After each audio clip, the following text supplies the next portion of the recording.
recording. Mic check 1 2 pop. Hello. Mic check 1 2 pop. I can. Harrow. Yeah, but you don't have a thing that shows you if you're peeking. I do. I know. Maybe you could see me peek. I didn't know. Nah. I mean, sort of on the studio software, but that's a bit different. I've actually got a completely different setup now. I got my other monitor, and I don't know if I can. There, come on, there. There's the new Pro Art monitor, and then the other, nice. The old one, and so love it. Love it. Gotta have it. Stuff out. See how it works. You see me okay on the other camera? Yes, sir. All right, then, Nick, you can, if I can find my mouse, let's do this. All right. Hello, and welcome to Marvel Multiverse Mayhem. Woo, crazy. Podcast literally for crazy. The Genreverse Podcast Network and LRMonline.com. Kyle is here with me. Hi. And of course, we are brought to you by Grow Generation, where the pros go to grow. Indeed, and make sure you guys are if you're not subscribed already to the Genreverse YouTube channel, go ahead and hit that red button. Do that right now. And then if you are listening to us on your favorite podcast app, go ahead and follow us on there. Leave thumbs up, some comments, recommendations. You know, whatever. Engage with us. Engage. And then check out the website LRMonline.com every day for all your entertainment news, needs, and opinions. And where can they get a link to our Discord, which we're very active on now? In the description box below. Excellent. Because yes, we are on there every day. We've moved all of our Slack conversations, except for the private juice, over to the private juicy details over to Discord. But today we are here. We missed last week. I was sick. Kyle was sick, and then I was moving. As you can see behind me, if you're watching, I have no posters up yet. No boxes behind you. Nope. Well, if I were to slightly... Oh, there's the boxes. But yeah, but good news before we move on. We're going to do Moon Knight. Final 2 episodes, obviously. That's why we're here. And good news, I found my Avengers 1 poster. So now instead of having a Lando, Ultron, Infinity War, and Endgame poster, I'll have all 4 Avengers posters up. Though I only have the teaser for the first Avengers. Though I have the teaser for all of them, but I'd rather have the real posters up than the teasers in the case of 2, 3, and 4. But we're not here to talk about that Marvel. No. We're here to talk about the most self-contained Marvel. Very much so. We'll discuss the series as a whole, but we also have to discuss episode 5, Asylum. And as of my watching, which was a few hours ago, noon my time, episode 6 is just called episode 6. So I don't know if that's an error or they decided not to name the last one because it said episode 6 on the Disney Plus description, unless they fixed it. Which is weird because every other episode has had a title. Does it have an official name online? It does not appear so. Episode 6 is just episode 6. Seems lazy. Well, I mean, every other one had a title. They also had some tweet the other day where they changed series finale to season finale, which we will discuss. Because it does feel like a season 2 is in the works, assuming they have enough viewers. But I think this is a medium viewed show. I don't know why they wouldn't re-up it, especially with the post-credits. Better than Book of Boba Fett. Yeah. I think every show has been better than Book of Boba Fett, except for the Mando episodes. Unless you ask Jammer, who loved it, I think. It seemed that he loved it. I haven't watched a bad Disney Plus show yet, so bravo, Disney Plus. But Boba Fett comes pretty damn close. I wouldn't say it's bad though, dude. There's times where it was just straight up awful, and I'm not even talking about just the stupid bikes. I'm talking lots of things, including Rob Rods, as I like to as I like to call Robert Rodriguez jokingly. I like the guy. I love a lot of his movies, but his stuff this time around is just off. Anyways, this is the Marvel show. If you want to talk Star Wars, go to the Cantina. Exactly. And as we are recording the day before this comes out, but may the 4th be with you. Yes. In fact, you might be getting 2 episodes today if we can get our Stranger Things review done in time, because we are both seeing it tomorrow afternoon. Doctor Strange in the Multiverse of Madness, which I haven't looked at Rotten Tomatoes, but I have seen a lot of negative reviews. Yeah, I've seen a lot of mixed. There's not been a lot of straight positive. It's been a lot of everyone's like, I like this, but the one thing everyone seems to be saying is that it's confusing. It's full, that it doesn't quite know what to do with itself. And when you listen to Sam Raimi talk about the reshoots, it's enough to make you nervous. Like he himself said, heavy reshoots were needed because people were confused. And my thing is like, well, that's what happens when all you do is go through the Reddit Marvel fan casting and Marvel Reddit dream story threads and just put that in a movie. But anyways, before we get to Moon Knight, I want to address one other thing about Doctor Strange in the Multiverse of Madness. It does remind me a bit of a situation in superhero universe he was put in the past, where he was forced to use certain characters he didn't want to use, and he was given too much studio oversight, which this movie, then again, based on what you just told me, I feel like it won't be confusing at all to someone like you or me who's seen all the movies dozens of times, with the exception of a few. Yeah, I don't think it's so movie. much. I don't think it's so much the MCU that's confusing people, but I'll just leave it at that. And I'll also say that most people I know who are going to see it have not seen WandaVision, which seems like it's essential. Even in the trailer, that looks like it's a scene from WandaVision redone. But we're here to talk about Oscar Isaac and Ethan Hawke in Moon Knight episode 5 and 6, Asylum, and episode 6. And the series as a whole, of course, because episode 6 was the finale.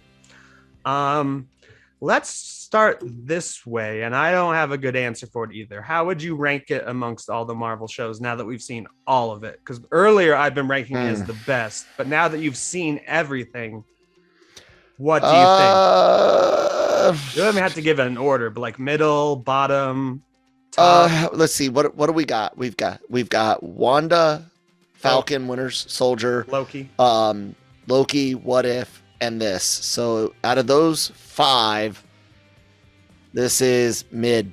Okay. Like almost dead middle, because I think I would still put I need to rewatch WandaVision. Oh, and Hawkeye. You forgot Hawkeye. I'm like, I feel like we're and one Hawkeye. short. So 6. So top 3 then, but that's not saying a whole lot. Top half. Top half. Yeah. Upper half. But still in the middle, like number 3. It might still be my favorite. I don't know. I just really enjoy Oscar Isaac. Spoiler alert! Playing 3 characters that are very, very different. It was just there was too many times where I got bored, legitimately bored. When it wasn't, and that's not just the last two episodes, but like you said, the series as a whole. Like I said, I was kind of into episode 4. I was like, okay, guys, time to change some shit. Oh, okay, you changed it up, but it took a while to happen. Man, that's pretty much where I'm at. So I guess we can start with episode 5, Asylum. Let me grab my notes. I somehow have notes on 2 different notepads because I have 2 different notepads going right now. One of the main things when we were going to talk about last week, we were going to keep it short because of your sore throat or lack of voice. You wanted to talk the most about the mother. Yeah, well, a bit, just as far as like I can relate to some of that shit. Now, I didn't kill a sibling or anything. He didn't intentionally kill a sibling. I know it wasn't Cain and Abel. I was not responsible for a sibling's death or anything like that. My sister is very, very much alive. Good. And well. Good. But my mother was severely, or is severely mentally ill, and yeah, absolutely abusive. Whether meant to or not doesn't change shit. And we have a very, very, I don't know how else to describe it, but as a like superficial relationship, but I mean that in like we know the limits of what we can tolerate as far as interactions. And so yeah, I appreciated them showing Mark and Steven dealing with these emotions with I mean, an abusive parent is a hard thing to grapple with. They're supposed to love you, care for you, protect you. They're not supposed to cause you trauma. And when they do, and you don't have anywhere else to look, you know, it can be really, really rough. So there was a lot of dark stuff to cover in that. And the things that we do to ourselves, and not just with, you know, parental trauma, but even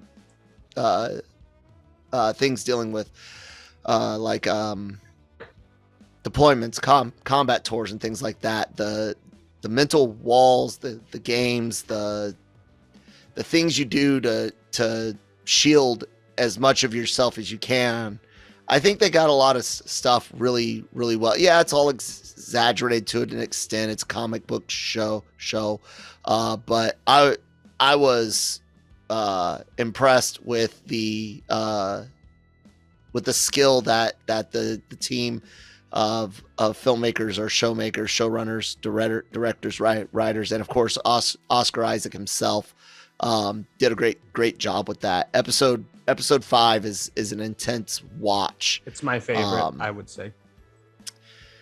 Pretty, as far as maybe episode 4, because I don't want to sit in my feelings too much, you know. Yeah. But I as far as like quality, probably it was an outstanding episode. But you didn't create any imaginary personalities?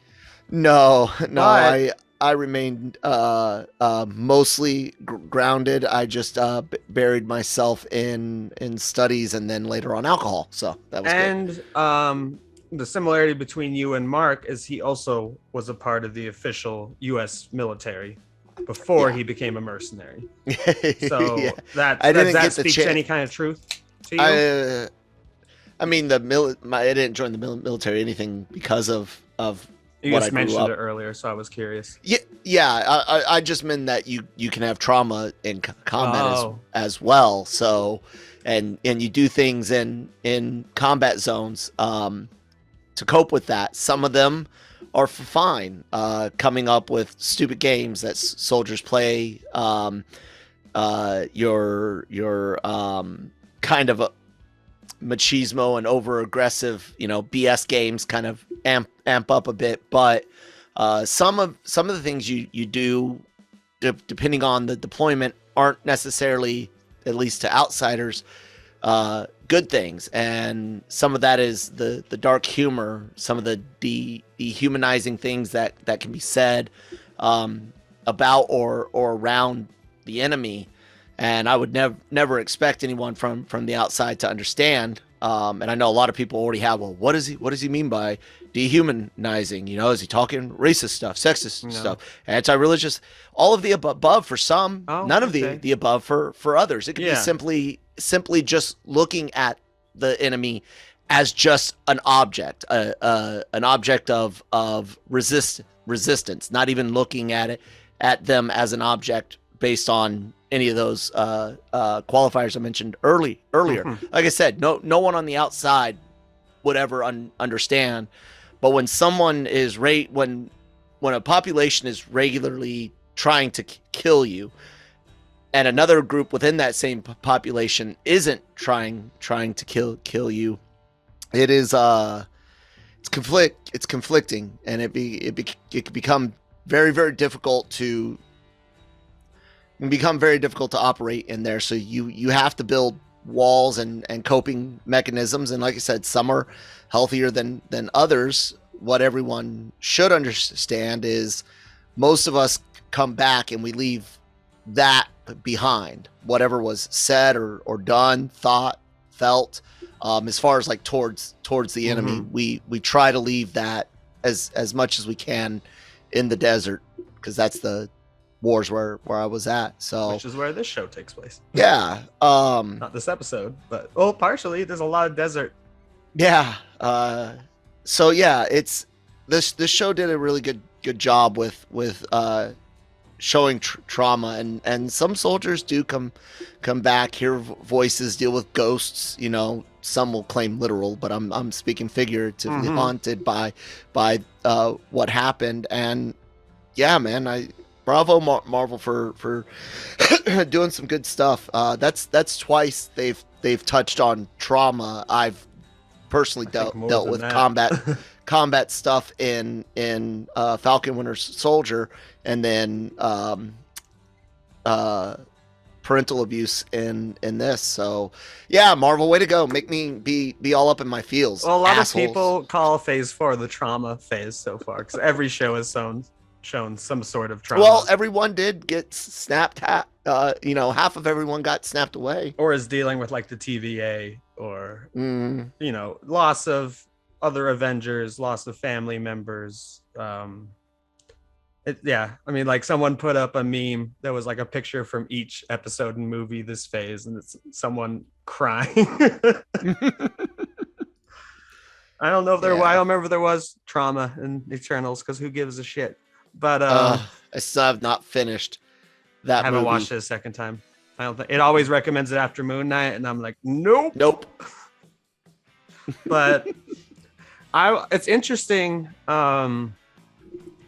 You bring up the ghosts, in a way, maybe people that you killed haunt you, because in episode 5, Asylum, we do get the entire room of people that Mark has killed, including his brother, who is not just laying there like the other corpses, which I was terrified they'd come alive and it would become a horror scene.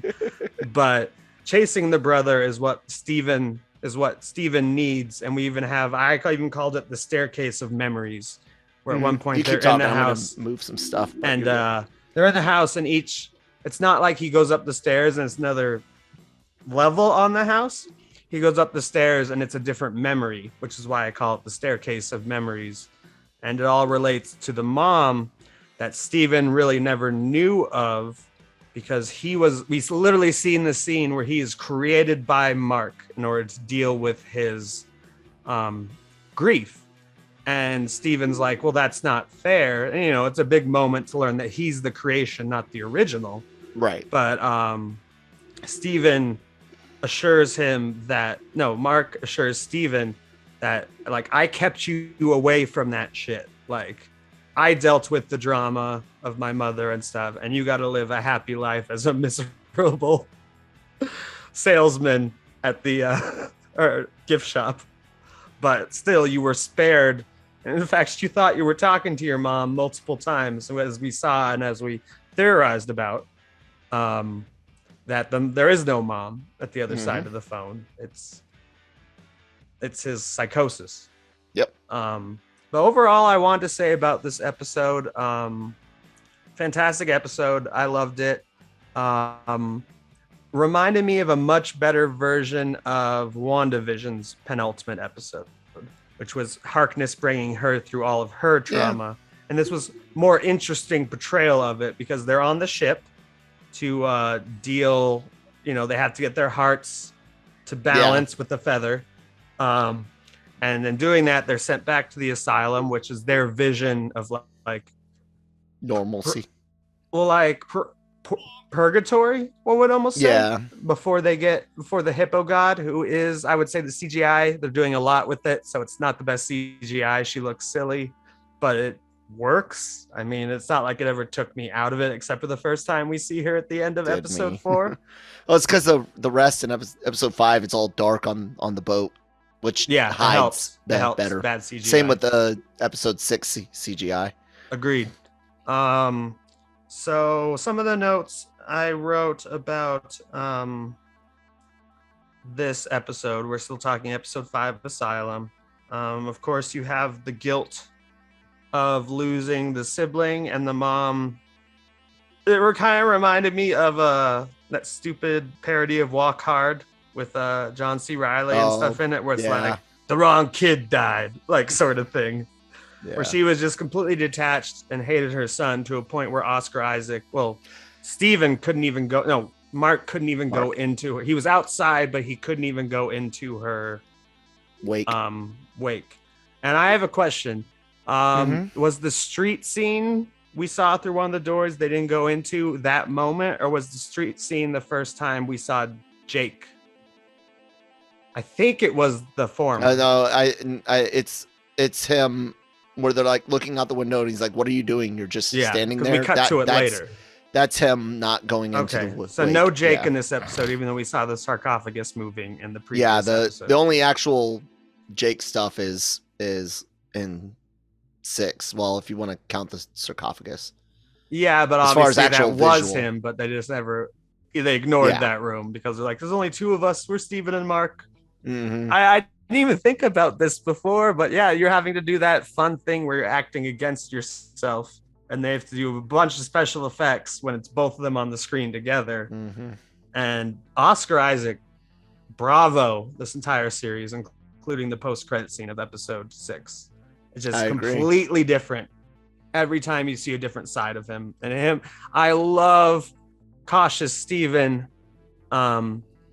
and him in the same scenes, and especially at the end of the boat where they're being dragged off because their hearts aren't balancing. And Steven's like, well, if you can do this, I can do this. And and he starts fighting the sand creatures, which kind of remind me of Pirates of the Caribbean, one of them trying to drag people off a boat.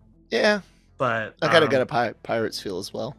I like that Mark says that he wish he had failed some of those missions. Because that way he would, or wish he was killed because he wouldn't have killed as many people, because he's Khonshu's avatar and that's his job, is to bring justice. And even when you're bringing justice, going back to war, there is regret and guilt and traumatic experiences that come from that sort of thing. I liked how it jumped back and forth between talking to Harrow about the hippo and the actual hippo. I do not remember that god's name, but she's the god that takes everyone on the boat and they either balance their hearts and go to Eden, which is just a bunch of grass, or they don't get balanced and they're stripped off the side and turned to sand. Let's see.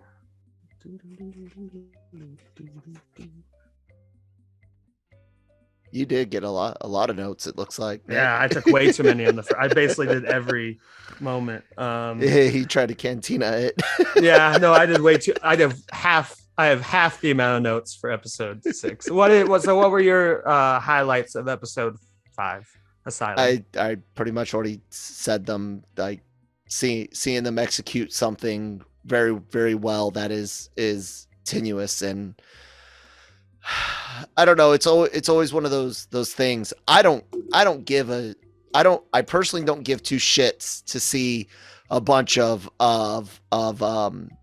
my trauma represented on screen. I've dealt with a lot in therapy, but when it does happen, I appreciate it being done well. I appreciate not every soldier story on screen being, oh, here's the despondent veteran that's drug addicted and suffer, because the overwhelming majority of us have our troubles, but we cope, we get treatment, whether it's ongoing or something we do intense for months or years, and then kind of becomes less necessary later on. The overwhelming majority of the hundreds of thousands of us that went to Iraq and Afghanistan, some of us multiple times, the overwhelming majority of us aren't out there all messed up.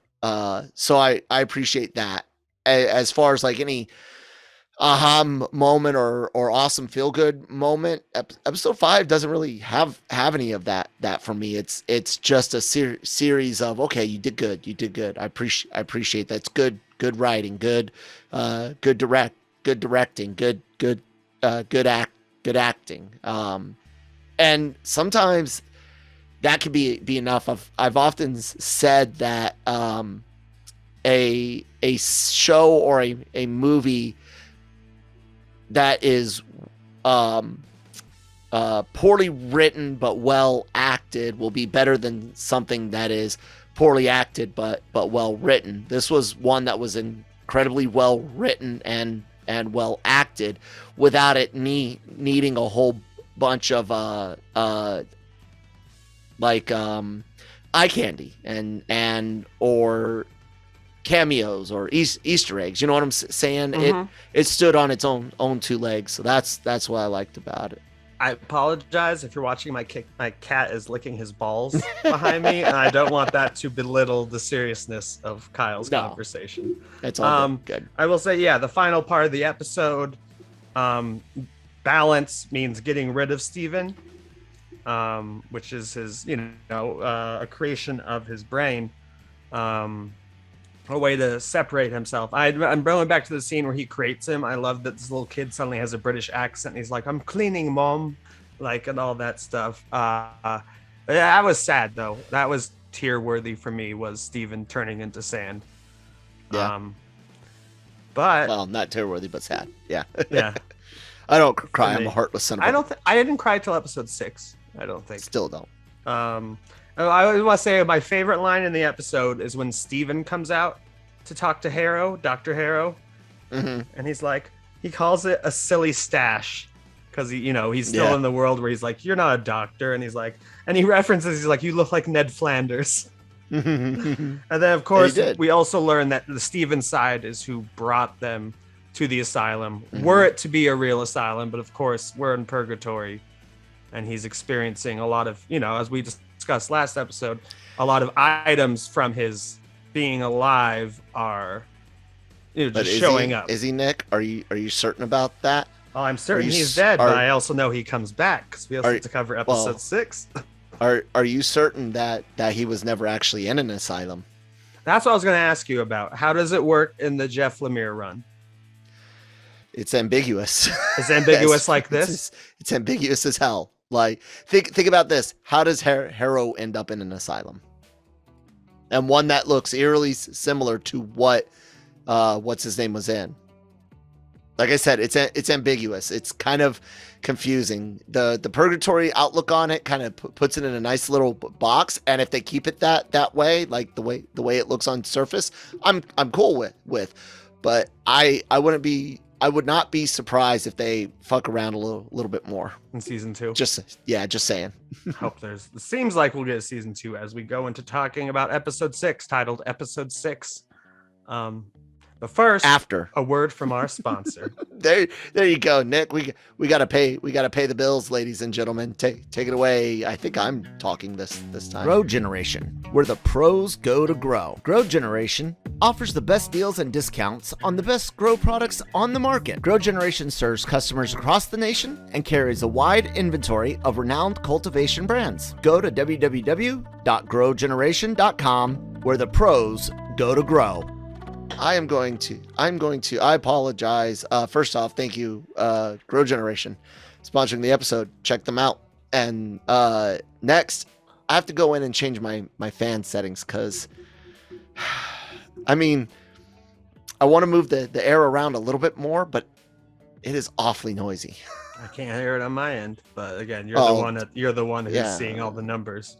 But yeah. So if you guys hear my fan, I got a new 3080 Ti in there, and so I pumped up the exhaust fans on them a bit. Might have to change it. Anyways, episode Nick, 6. Episode 6. What were your overall thoughts on the episode? Positive or negative?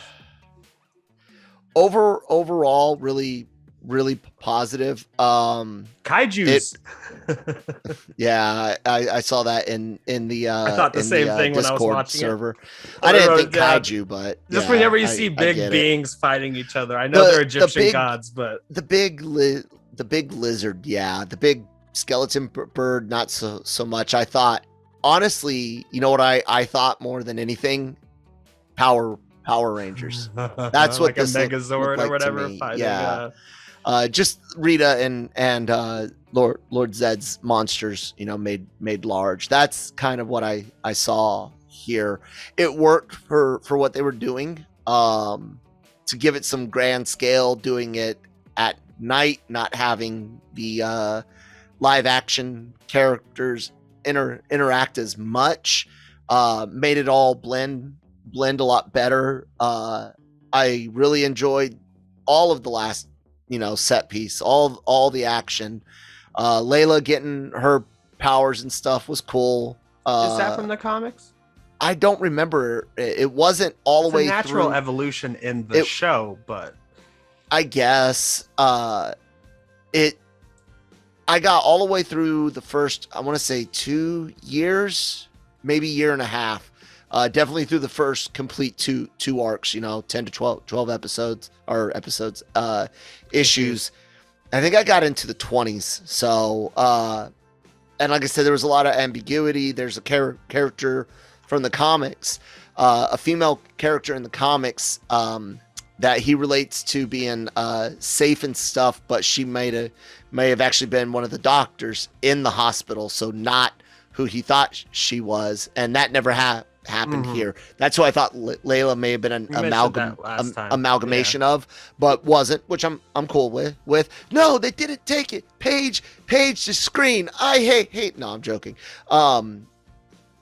But I forgot the question. What? Just what you liked and what you didn't like in general overall the episode. After that, it was. Oh, I was asking how Layla in the comics. So yeah, I don't remember a female getting the powers and was Layla and even like in that. the comics? Or is that a made up name that they added for this? No, there was a girlfriend or something like that. I can't remember the details. She wasn't that big of a deal. The doctor character was a more important female than, which we never see in this show, any girlfriend or anything like that. We see Dr. Harrow. We don't see any female doctor. And which might be interesting. I might even go back and kind of re-look at some of that and see if Harrow is an amalgamated original character of sorts with that character. Yeah, it's good, man. I don't know. Like I said, it's good, but nothing here knocked it out of the park for me. It's kind of like this anime we reviewed on the AVR podcast called Sabikui Bisco, right? It's this over the top shonen action anime. It had every cliche you can imagine for that genre, right? But it did it in such a way that it executed it perfectly. You know what I'm saying? Like it didn't miss any beats. It was not a masterpiece. It was just a perfectly executed piece of popcorn entertainment. This is very much similar to that. Like sure, there was some boring parts early on. Sure, even in this episode, I'm like, could you guys like move a little faster with some of these in between moments and some of the establishing things, like snap it up. But everything that the show and this episode did fine. It did great even. It in of itself was nothing groundbreaking or spectacular. Does that make sense? Yeah. Yeah. Totally So does. I dig them, man. Yeah, it was a fine, great episode. Action's good. Yeah, I have a few interesting complaints and things I liked. Why did Harrow leave the scarab when he knew there was someone else? He's met Layla. She's running around the tunnels too. Why wouldn't he know that she's close enough to pick up the scarab and track him a little bit? I have Not that no she needed idea, to. dude. She immediately hopped onto one of their convoy. Yeah. But I was like, why would he do it? He knows she's somewhere in the tunnels. He's talked with her about her father. Mm-hmm. I do like a question I had last time is if it was a deep water or if that was just his Shallow, yeah. transformation to the what we learned is like I said, as a growing up Catholic, the closest thing I compare it to is purgatory. It's like a but there's a purgatory, different yeah. word for it in the Egyptian thing. And again, they kept her more in the dark, but not impressed with Ahmed's CGI, which is interesting because Khonshu looks great. No matter when they use Khonshu, I think his CGI is fantastic. Good. Even when It's they're where the- giant where the money kaijus went. punching each other. Yeah, I mean, yeah, these shows don't have a film budget or even a Stranger Things budget of 30 million an episode. So there are still limitations. It's not going to look as perfect as Doctor Strange, I hope, unless they were running out of time and there's some bad CGI in that. Did you see some of the trailers? There is bad But CGI in it. I've early not seen- trailers Nick, they updated. Hold on, Nick. Since the pandemic, have you noticed one trailer that you said, the CGI looks different, that it was fixed in the end product? One. Not since the pandemic, but I remember Homecoming. There's a big difference between the first scene he's holding the stuff and then in the film. Not since the pandemic. And I don't mean just Marvel's, Star Wars, DC, literally everything Sony CGI. Every time I've seen CGI, I've said the same thing as you on those initial trailers and be like, Anna, hopefully they clean it up. Not once, not one project cleaned it up enough that it became noticeable. I don't know if they needed to clean it up, but No Way Home's CGI was fantastic. I just rewatched that movie the other day. It's not. It's fine. I don't know. I'm a sucker. I don't even notice bad CGI half the time. It's just when you're doing great. These hippo and alligator characters, suddenly it's very obvious. Think about where most of the CGI for No Way Home happens. It's at night. Yes. Which is the number one place to use, CGI and hide it, especially when it's interacting with real stuff. As we mentioned in this episode, when we were talking about the last episode, it helps to keep Ahmed in the dark or Khonshu in the dark, even though he does look pretty damn good. Yeah. I love when the hippo god shows up in the dead man. Yeah. She's like, it's not that crazy. I bring people to death, and and she warns Layla, like, don't do it, like, because Layla's gonna just stab Harrow. But at that point, he has so much power, he can just use his staff once he woke up Ahmed, and then it sends the bad people's souls instantly like just come out of their body and they drop dead. And there's like one good guy on that checkpoint. I assume you've seen the episodes. I don't need to go into plot details, just they're at that checkpoint. And one guy's, and then of course his typical thing where he's like, this is a good man. What was interesting is he's the only avatar aside from just the council meeting.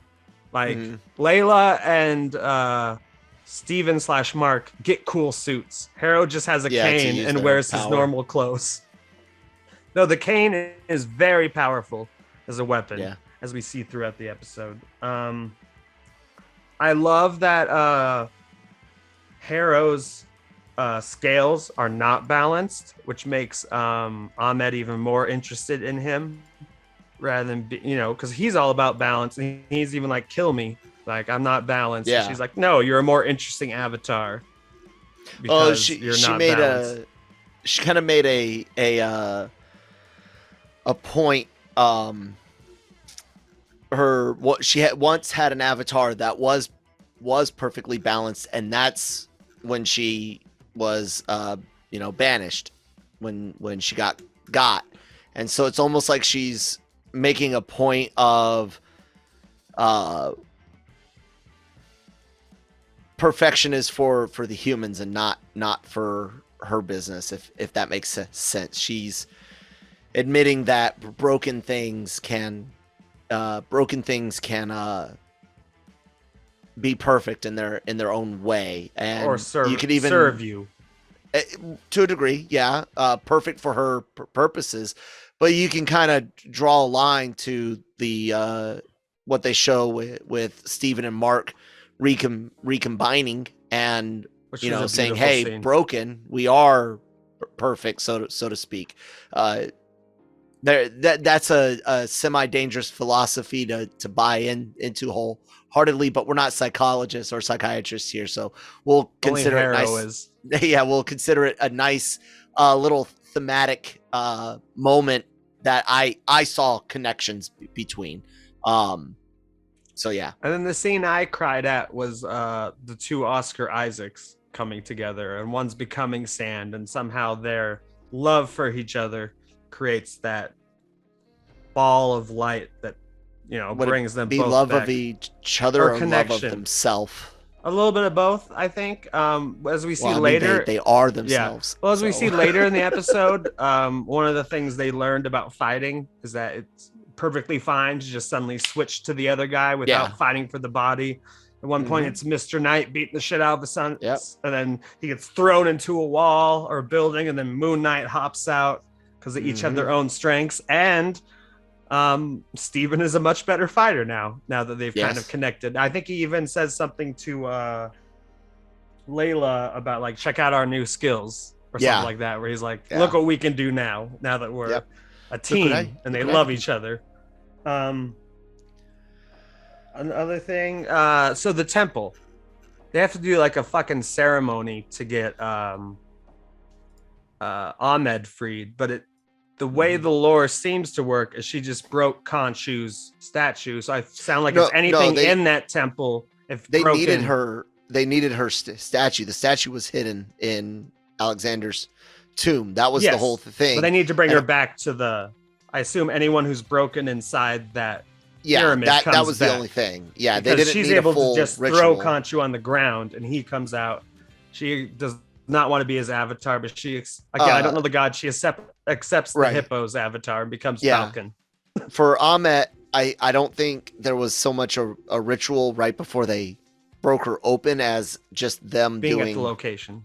Yeah, he couldn't just the break location her is when they important. found her in Alexander's tomb. It's the location and is what I gathered. You have a cult that is worshiping a deity that hasn't been around in thousands of years. So of course they might think that before we do this we got to say some fancy shit, but really all they had to do was smash the statue like for Khonshu. So. And again, I'm always reminded of Indiana Jones when he holds up the statue in the original tomb and everyone kneels. It makes me think of when everyone's ready for the ark to be opened, and he's like, "Look, here's the staff." Well, the staff isn't. You know what I mean? There are definitely Indiana Jones parallels intentionally, because you can't do an archaeologist type storyline without referencing something like that, especially when Disney owns archaeologists never existed before Indiana Jones. No, but it's the movie TV trope now. Like they're all related to Tomb Raider or Indiana or Nathan Drake these days, which I did not mind the Uncharted movie at all. I had a fun time watching it. I watched it. Oh, sorry. But what else did I say? CGI, meh, is a note I wrote. God fight is a note I wrote, when you just have the gods just, even before they get giant, they're like fighting inside the tomb. Yeah. And then Mark brings himself to life. So sort of, yeah. In a way, the Khonshu's not there to be like, here's the magic like the first time. I forgot to mention in the last episode, he's about to shoot himself in the head. Yeah. When Khonshu's like, hey, I can offer you something better. Right. To a degree, you're forgetting there's Jake. We're not quite sure what type of temporal or non-corporeal connection he may have had to Jake. I wouldn't say Khonshu was not involved in, because Khonshu leaves the fight after he leaves Layla. No, before he wakes up. He's like, have it your way or whatever. And because she won't accept him, which is he's always wanted her. He goes off to fight what's their names, but that doesn't mean that he didn't do something, because he is dead. He is dead. He pushes the bullets out after the healing suit. after Yeah, the fact that's with the true. healing suit. So But I part wouldn't of say that that is it was their time in completely the afterlife. I disconnected. feel like Yes, them part walking of it. through that door and reconnecting as Steven and Mark. Yeah, but he's still gonna have some. Oh well, yeah. Then Khonshu says Mark, I think, and maybe that's where he sends magic. Regardless, Khonshu does help out some. And I do love that because I've mentioned it before. I love that they're just willing to switch back and forth. There's no fight. It's like, oh, now I'm Steven, and we're gonna make an agreement that you leave us the fuck alone, after this. Like, and Khonshu's like, okay, fine. And he's like, cool, let's go fight this guy or this gal and guy, because the god's a woman and Harrow's obviously a man. I like that Moon Knight can fly. Yeah, As that you kind of bugged mentioned. me a bit. Well, he's like, I'm also It's the god of the gliding. sky. Yeah. And I think it's a reference to Batman 89 when he flies in front of the moon. Does like his pose, because in Batman 89, that's like the glory shot that doesn't need to be there, where it's like, oh, shut your the Batwing mouth. flies That needed to out be there. but it's like, it's the sell toy. I mean, it's I know. easy, but it's great. Yeah, Yeah. the Batwing flies cheesy up from right in front when it was meant for to no be cheesy. reason. Yeah, Things were meant to be cheesy. well, this is also 80s superhero movies. Like I said, it was That one. meant to be cheesy. They made cheesy on purpose because that's what they felt comic books were, cheesy.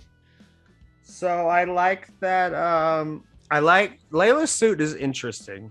It's very reminiscent of Falcon, where she can use an arm to block bullets, or a winged arm to block bullets. And there's a line in there that I didn't bother me, but bothered Jonesy, according to our Discord chat, where someone says, "Are you an Egyptian Discord? Are you an Egyptian superhero?" And she's like, "Yes." And Jonesy compared it to Wonder Woman, but I think it's closer to Falcon and the Winter Soldier, where it's is he Captain America? Is he Black Captain America? It's like, no, he's Captain America. Wait, so what is Jonesy? What's his issue? Jonesy compares it closer to Wonder Woman 84, where a girl is at the mall when she does all that fight, and she's like, "Oh, are you like a woman superhero?" And she's like, "Yeah, I am." Okay. To kind of, connect it to that, like, and I liked it better with the Egyptian thing and even the Falcon thing, where it's like, "Oh, are you an Egyptian superhero?" It's like, "Yeah, I'm like you. You can look up to me. People in real life can look up to her." The only thought that came through my mind when that happened was like, but don't you have an English passport? She was born in Egypt and lived there for many years. That's why I did the rim shot joke. Like it was me just joking. Those types of moments generally, they're not for me. So unless it's something that straight up pulls me out of the moment. Did it pull you out of the moment? That one, no. Okay, because we've discussed that a lot about like the female Mandalorians being the main team at the end of Mandalorian season 2 with just Din Djarin Djinn versus A4 scene. We've discussed that versus the A4 scene, which feels very forced. This was one of those where literally I can see why some people would feel it is forced. To me, it definitely pushes the line, because it's kind of like, I don't know. Egypt is a very, very strange land with very, very strange history that is way more diverse than it looks today, and more diverse than some think it was in ancient times. You gotta remember, man. You're talking about thousands of years of history that dates from sub-Saharan groups to Southwest Asian groups to Mediterranean groups. I mean, like when people got upset at Gal Gadot being cast as Cleopatra, and it's like, well, why not, say a person with darker skin, or someone more Arabic looking, Southwest Asian looking. And it's kind of like, well, Cleopatra was a Ptolemy. She was Macedonian. She she looked Greek. Like I mean, Alexander. yeah, you know, so it makes more sense for, you know, someone of Gal Gadot's complexion and in a way even their her lineage to play the role than some others. So like I said, there's so much layered in Egypt that I just made my own little joke about the actress, you know, being British, which I know she had an Egyptian father, born in Egypt. But that's literally what crossed my mind when it popped up, and it is what it is. It is what it is, man. Some people need not just the visual, they need it spelled out Barney style, and I'm sorry if you need Barney style in order to feel good. I hope that changes, because a lot of people can absorb the goodies and the shout outs and the amazing writing and the heartfelt messages throughout a series or movie. I said this about Falcon and Winter Soldier. And then when you do it Barney style, it kind of shits on it. Cause then you start wondering, is it self-congratulations? Is it, let's make sure you guys got the point. Please make sure you get the point. And it's this wasn't one of those cases, but when that happens, it can really suck the life out of something, man. I thought, you know, it can get so. A-Force is one of those prime examples. Falcon and Winter Soldier at the end, where everything we think learn, they did that one right.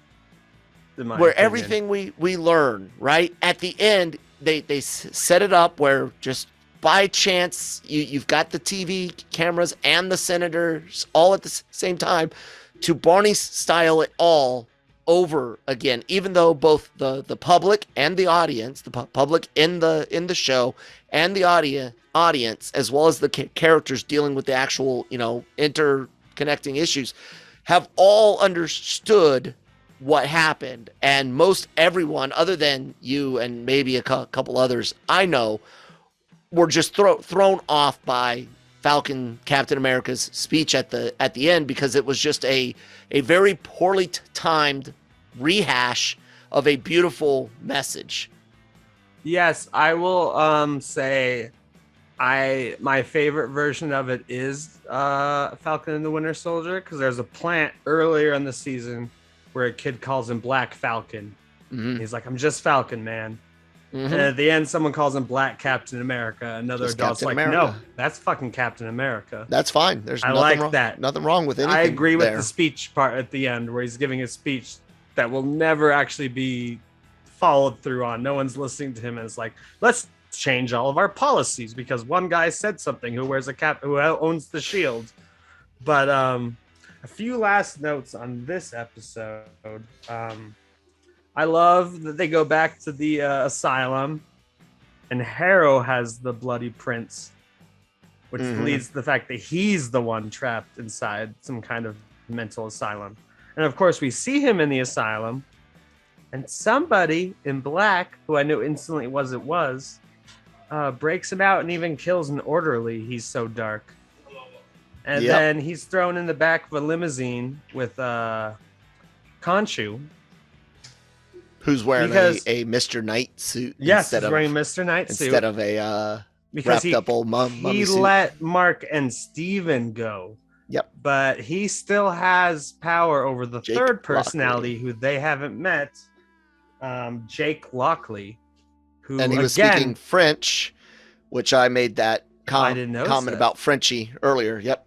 But it's definitely a completely different performance from Oscar Isaac. He has anger in his eyes, and he's like clenching his teeth. So like, again, it's like, if you were to watch the three, you'd obviously be able to tell, like, that's Steven, that's Mark, that's Jake. Mm-hmm.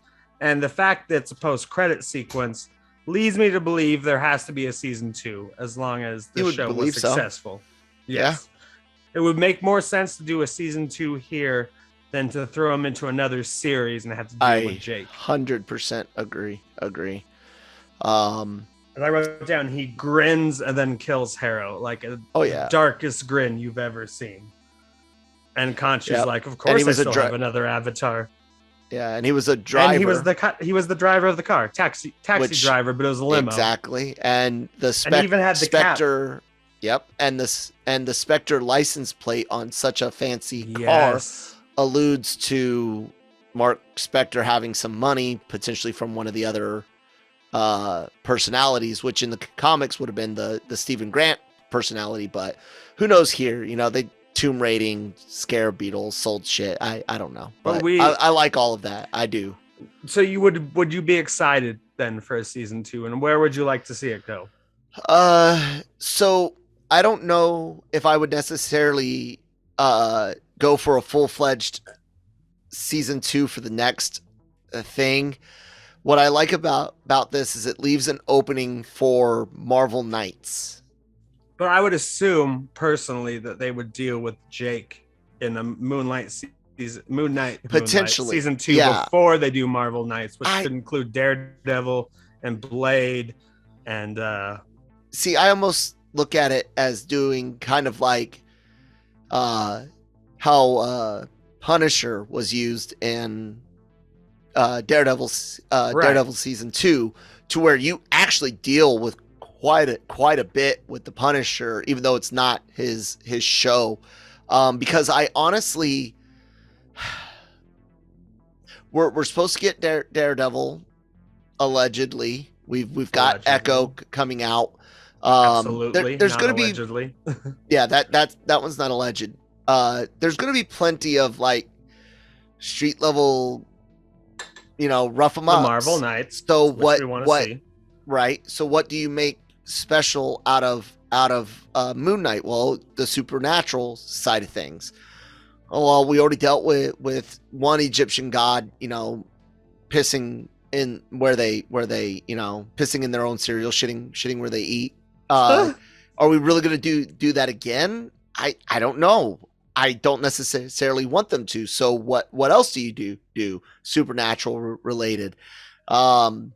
You start getting into other people's territory. So that's why I think maybe some of the other Marvel Knights end up having to encounter Moon Knight, who is only the Jake Lockley personality in a combat situation. Because everyone else gave it up, but Jake Lockley is still a avatar of conscience. Exactly. So, and in between, every now and then you might see the Steven or the Mark personality towards the end of this group thing, but I don't know necessarily what you're gonna do unless you make it an all big internal conflict with Jake. Now that could be done. There is a line where Dr. Harrow, or maybe it's regular Harrow, says we don't know how many personalities are in there. That comes up earlier in the episode. Nick, what were you thinking? Nick? It's interesting. Do you think Jake would have a new suit since each of them have different suits, or would he just have the Moon Knight suit? I'm leaning towards Moon Knight suit. Because the comics don't establish any suits except for the two, correct? Mr. Knight and Moon Knight? No, I think there was actually a third. Let me see here. Moon Woman, maybe Jake's a crossdresser. Moon Knight. I would have loved to see what Layla's suit would look like if there was a female Moon Knight. There's like there's like one that's more raggedy or something like that. So I would picture that then, like some of his stuff is just like peeling off. Yeah, there was like a old raggedy type one. There was the Mr. Knight, and then there was the traditional Moon Knight one. For some reason, that's what I'm somewhat remembering, but I might be wrong. I'm looking through some images right now, trying to look through some images, and like I see somewhere it's like this nicer one, and I know you can't see Nick versus some of the others, but it might just be the two. He might just end up with the traditional. I assume traditional, Knight. not Mr. Knight, because that's a very Steven thing. Khonshu's also wearing the Yes, Mr. Knight. that's an outfit, important detail too. Khonshu is not just bones and stuff. He's wearing the which- Mr. Knight suit. Yeah, for those watching us, I put an image of Khonshu Excellent. wearing a Mr. Knight out suit right there. So yeah, So, I guess we've already ranked the series, but Yep. did you enjoy it overall? If it's your yeah, top three, I said obviously. that. Has Marvel dropped the ball anywhere yet? Outright, Disney Marvel. outright, no. I mean, no. Disney they- plus Marvel. Yeah, outright, no. They haven't dropped any. There's no show that I have outright hated. There's Like Boba all Fett. of them almost have. Well, Marvel. I know. I'm just joking. You all brought of that up them- earlier. Yeah, all of them have had moments that sucked and were irksome. All of them, but nothing has outright sucked completely. Miss Marvel's coming up, and that's not made for me. But you were more excited for I it than said it Jonesy. looked- Jonesy thinks it's a kid's series, and I'm like, I said think it it's still looked better. enjoyable. It looks way better than what I thought, but it is. That doesn't necessarily mean it's going to be good enough for me to watch. And that's fine. The only dangerous thing about niche shows, and I don't mean that females or Muslims are niche. I'm just meaning where your audience More is specific, specific. Sure. What I couldn't think of a better word at the more moment. inclusive in that way, where it's like we're introducing no, a female. That wouldn't be a wrong version of inclusive. That would actually anyways, what I'm trying to say, there's nothing wrong with making something for a particular audience. The only danger you get if you don't make it broad enough though is can you make money off of it. In a streaming service, you're relying on subscriptions to fuel all of the projects. Everybody's sharing the same pool. So you need everything to do as well as it can, because anyone can drop their subscription essentially, unless you bought one of those like year packages or whatnot. Which is anyone can drop their November. Right. Anyone can drop their subscription like that. So Which is the Netflix problem. Jonesy's right to be concerned. It does look very, very much like it could cross over to where if you're not under 20, 23 right now, it might not speak to you enough to watch. What else does Disney have? Obi-Wan Kenobi, but whatever. I was about to say that. That's why I don't think people will drop it. You got Obi-Wan, you got a new Marvel show. I know you got people like Andor. And then I know you got people like She-Hulk. But they can pick that up when they come on. I know people like you that don't care for Star Wars as much as they used to, and might not like watch Star Wars. I just like Trek Obi-Wan. more. So, And I watched your reaction to Obi-Wan today. yeah, And it is since our best videos, no offense to my videos, on the YouTube are Kyle reacting to stuff. It's so much fun. And I don't know why he always apologizes before playing it a second time, because that's the best part. You're always like, I'm sorry, but I have to watch it again. And it's like, please watch it 3 times. but yeah, so that's the danger for Miss Marvel. If it can be not made for me, but still be enjoyable. Think of Sonic the Hedgehog films. Those are definitely aimed at my son's age, but they do such a great job with Detective everything Pikachu. that Detective Pikachu, another that one actually felt more for older Pokemon fans than younger ones. So I'll say even no though on that I one. couldn't name all the Pokemons on that. They were past the 151, which is my game. Yeah, we'll see, man. I'm nervous about Multiverse of Madness for a lot of reasons that we will talk about tomorrow, today, whenever. Today. Yeah, whenever we can get it out. Look for the recording review. Look for on the review. Thursday, right after we both get out. Yeah, I think I have a 3 p.m. screening Mountain Time, and he has a 4 p.m. screening Eastern Time. So as soon as we get out, we're gonna record it. Hopefully, we can get it posted the same day for all of you. So you might be getting 2 Marvel Multiverse Mayhem episodes today.